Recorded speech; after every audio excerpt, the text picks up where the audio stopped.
ഓം അമൃതേശ്വരി നമ. അമ്മയുടെ ഡൽഹി സന്ദർശന വേള.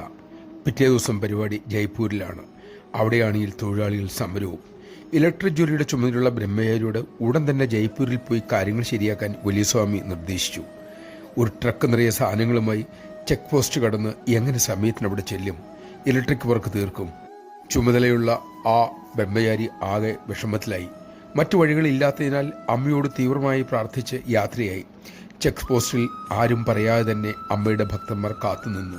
പരിശോധന വളരെ എളുപ്പത്തിൽ കഴിഞ്ഞു. സ്ഥലമിടാൻ കഴിഞ്ഞു. ഊണും ഉറക്കവും ഒഴിച്ച് 22 മണിക്കൂർ തുടർച്ചയായി ജോലി ചെയ്തു.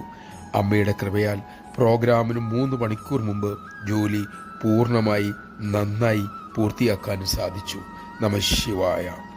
അമ്മേ, എന്നിലൂടെ പ്രവർത്തിക്കണേ എന്ന പ്രാർത്ഥനയോടെ ശരണാഗതിയോടെ പ്രവർത്തിച്ചാൽ ഏത് കർമ്മവും സഫലമാകും.